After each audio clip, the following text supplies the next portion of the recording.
I have Josiah here. Your guard, Huh? Josiah-Jordan James here.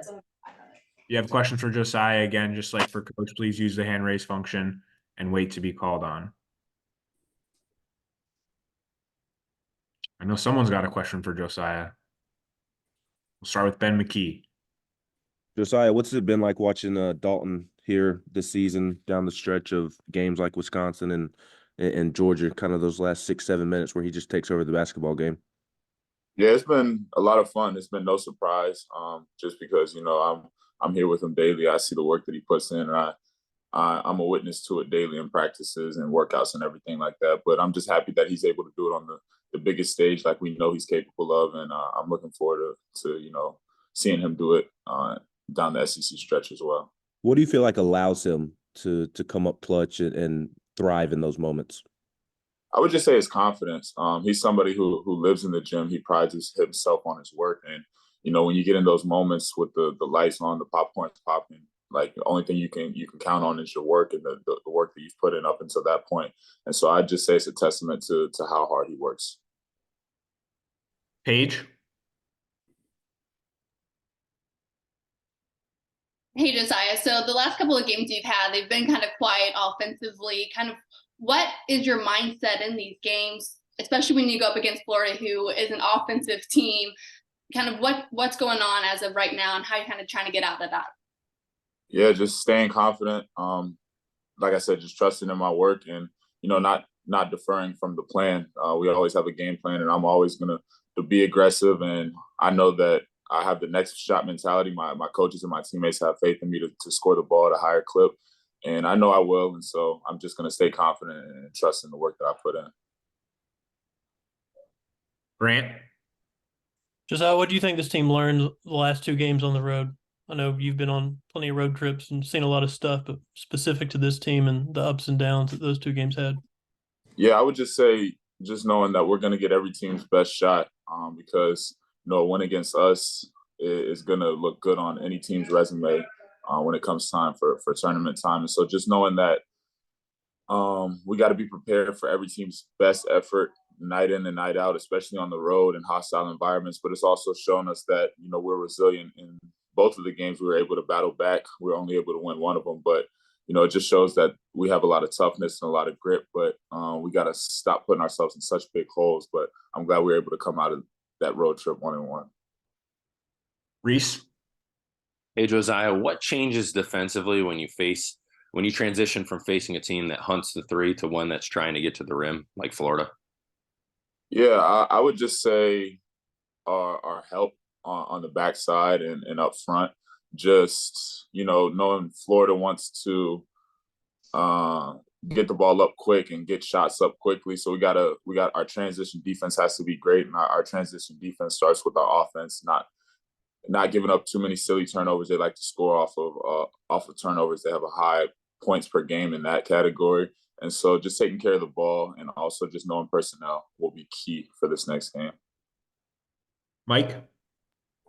Yeah, Josiah, with Freddie, has anything changed with him mindset wise or approach wise, or what's leading to maybe him looking more consistent lately, both in practice and in games? I would just say the reps. He's definitely been much better in practice as of late, and coach has been challenging him like he has all year. But Freddie is really just taking it upon himself to get better in practice, and that's why I think he's been more consistent and seeing more playing time now. And we talk to Freddie all the time about how much we're going to need him, and he knows that he's really coming to his own. And I expect big things from him. We all do. Rob. Josiah, when a team wins one like you did Saturday, coming from 11 down with 7 or 8 minutes left, can it have a carryover effect or snowball, just give you some confidence, put a little extra pep in your step when you come through like that? Yeah, for sure.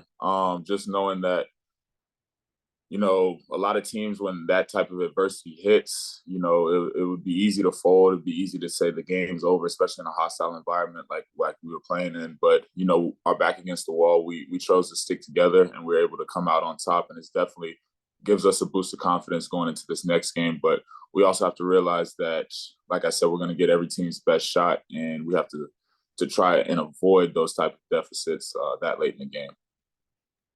Ryan.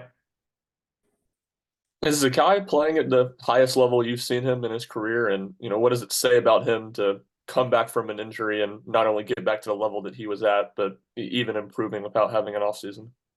Yeah, I think, Zakai is one of, if not the toughest guys I've ever been around.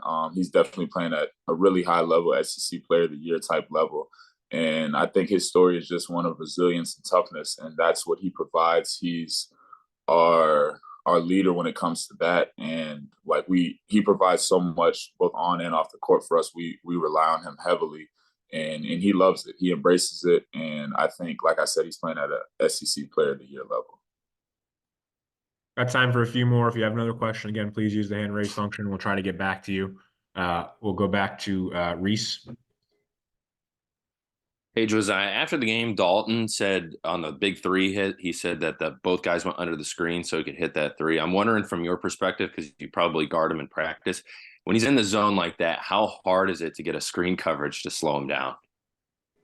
Yeah, it's really tough. At some point, at many times, you just got to hope and pray that he misses because he's so dynamic with using the ball screen, whether it's to get downhill, to get other people open, or to like you saw in the Georgia game, to get his own shot at the 3-point line. So, I mean, it's really just you got to pick your own poison at that point. Like, you got to try to force the toughest shot possible and just hope you can get the rebound.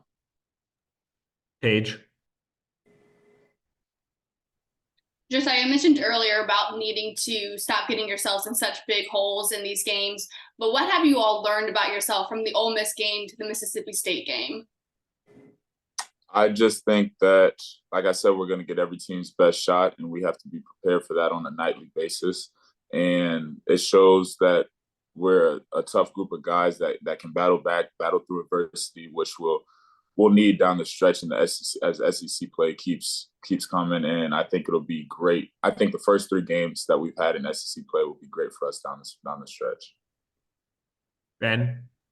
Josiah, what's your perspective on where Santi's at offensively right now and kind of his role within the offense? Yeah, I mean, Santi, I feel like he's in a good spot. Like I said, Coach has been on all of us heavily to keep being aggressive, keep taking open shots. And I feel like he's been on Santi the most. And we need him to be aggressive. We need him to be in attack mode because he's so dynamic with the ball and without the ball in his hands. I'd like to see him be a little bit more aggressive and take more shots. But I think he's in a really good spot. You think that's because he kind of came in as a point guard? Do you think it's just those natural instincts to want to share the ball and set up the offense rather than be the offense? Yeah, I think you could say that. All right, Josiah, thank you very much for your time. Appreciate it. Thanks, everyone.